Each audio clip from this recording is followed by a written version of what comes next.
అండి ఈరోజు పచ్చడి పెట్టాలనుకుంటున్నానండి మామిడికాయ పచ్చడి దానికోసం వెల్లుల్లి వలవాలనుకుంటున్నాను వెల్లుల్లి ఒక్కరే వలవాలంటే చాలా కష్టం కదా అందుకని నేను ఈజీ ప్రాసెస్ లో వలవాలనుకుంటున్నాను అది మీకు కూడా చూపించాలని వచ్చానండి ఇదిగో చూడండి 2 కేజీల వెల్లుల్లి తీసుకున్నాను 2 కేజీల వరకు వెల్లుల్లి తీసుకొని గడ్డల్ని ఈ విధంగా పాయలుగా చేసుకున్నాను ఇప్పుడు వీటికి కొద్దిగా ఇలా ఒలుచుకున్న వాటికి కొద్దిగా ఇట్లా ఆయిల్ వేసుకోవాలి కొంచెమే చాలు మరి ఎక్కువ అవసరం లేదు వేసుకున్న ఆయిల్ ని ఇలా అనుకుని రెండు చేతులకు అంటించుకుని ఈ విధంగా పాయలన్నింటికి అంటేలాగా రాసుకుని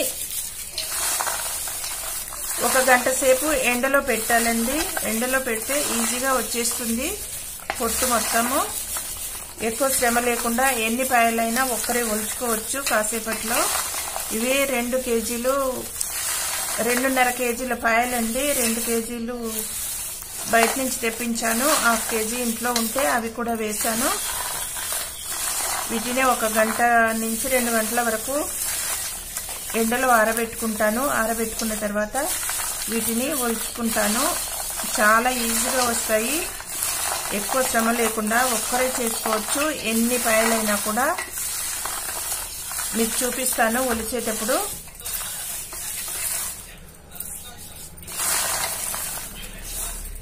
తర్వాత ఎలా వలవాలో చూపిస్తాను వీటిని ఇప్పుడు ఎండలో ఆరబెట్టుకుంటానండి ఈ విధంగా చేసుకుని ఇట్లా వెడల్పాటి ప్లేట్లో ఆరబెట్టుకోవడం వల్ల బాగా ఆరుతాయి ఎండలో కూడా మరీ ఎక్కువసేపు పెట్టొద్దు ఎందుకంటే ఉడికిపోయినట్టు అవుతాయి ఎండాకాలం కదా అందుకని 1 గంట నుంచి 2 గంటల వరకు పెట్టుకోవాలి ఎండను బట్టి ఎండ తీవ్రతను బట్టి తర్వాత ఈజీగా వచ్చేస్తాయి ఎలా వస్తాయో చూపిస్తాను ఇదిగో చూడండి ఆయిల్ రాసుకున్నాక 1 గంట వరకు ఎండలో పెట్టుకున్నాను మళ్ళీ పాడవుతాయని ఎక్కువసేపు పెట్టలేదు ఇప్పుడు ఇవి చాలా పెద్దవిగా ఉన్నాయి కదా బాగా గుచ్చుకుంటున్నాయి ఇలా నలిస్తే కూడా వస్తాయి కానీ గుచ్చుకుంటున్నాయి ఇదిగో చూడండి వచ్చేస్తున్నాయి ఒక్కొక్కటిగా బాగా ఈ విధంగా అనుకోవాలి చూసారా వస్తున్నాయి చాలా ఈజీగా వచ్చేస్తాయి ఈ విధంగా గట్టిగా నలుచుకుంటే చాలు లేదంటే నలవడం ఎందుకులే అనుకుంటే ఏదైనా బట్ట సంచి ఉంటుంది కదా అందులో వేసుకోవాలి ముందుగా కొంచెం ఈ విధంగా నలుచుకుని ఆ తర్వాత ఈ పొట్టు తీసేస్తాను పొట్టు తీసేసి ఒక బట్ట సంచిలో వేసి కొట్టుకోవాలి చాలా ఈజీగా వస్తుంది ఇలాంటి ఒక కాటన్ బట్ట తీసుకోవాలి శుభ్రమైంది ఉతికి పెట్టుకున్నటువంటి బట్ట అండి ఇది నేను అప్పుడప్పుడు ఆకుకూరలు ఎక్కువగా తెచ్చుకున్నప్పుడు ఈ విధంగా ఈ బట్ట సంచిలో పెట్టి ఫ్రిడ్జ్ లో పెట్టుకుంటాను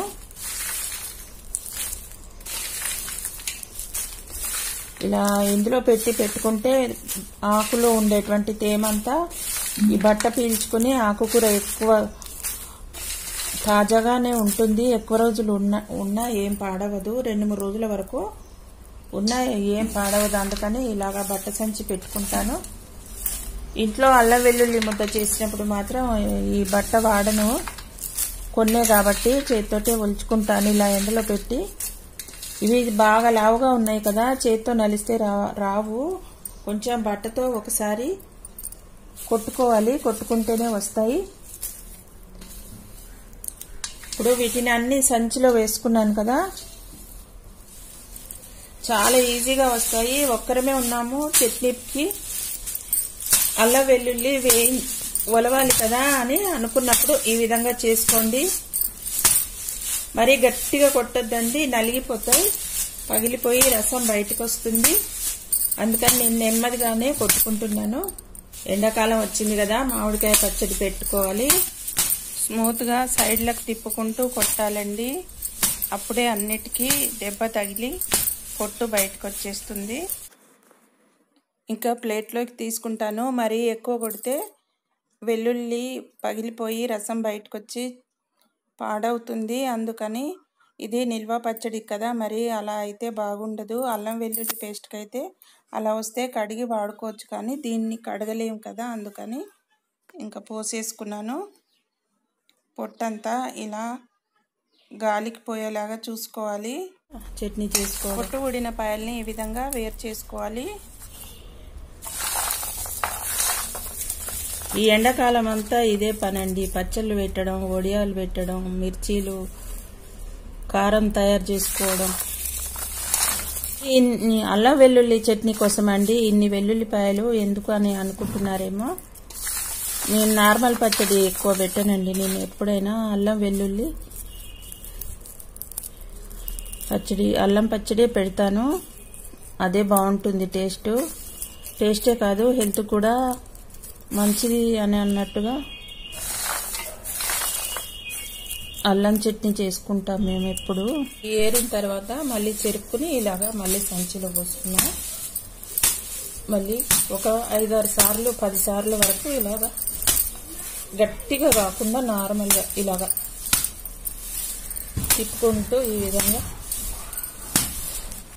ఇంకా మళ్ళీ చాట్లో పోసుకుంటా. ఈసారి ఇళ్ళని పోసుకొని డైరెక్ట్ మొదటిసారి కన్నా రెండోసారి చాలా చక్కగా వస్తుంది. మొత్తం పొట్టు వచ్చేస్తుంది.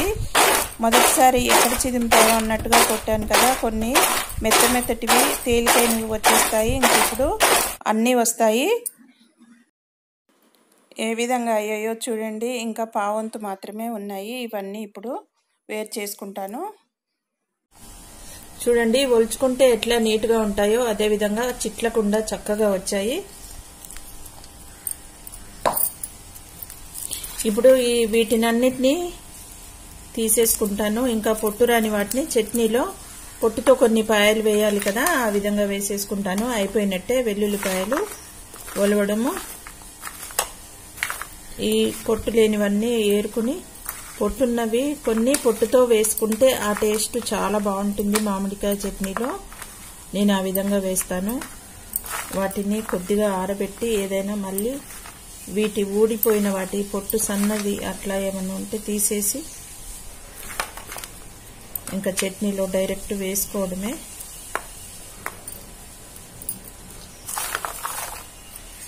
చూడండి కాసేపట్లో గిన్నె నిండిపోతుంది. చూశారు కదా ఎంత ఫాస్ట్గా అయిపోయాయో. చేత్తో ఒలిస్తే 2-3 గంటల వరకు పడుతుంది. ఇలా చేయడం వల్ల 2 సార్లు కొట్టుకోవడంతో ఈజీగా వచ్చేసాయి, నీట్గా కూడా వచ్చాయి కదా. చూశారు కదా ఎంత ఫాస్ట్గా అయిందో. 5:15 మొదలు పెట్టాను, 6:15 కల్లా అయిపోయింది. చాలా బాగా అయింది కదా. చాలా ఉపయోగకరమైనటువంటి ప్రాసెస్ అండి ఇది.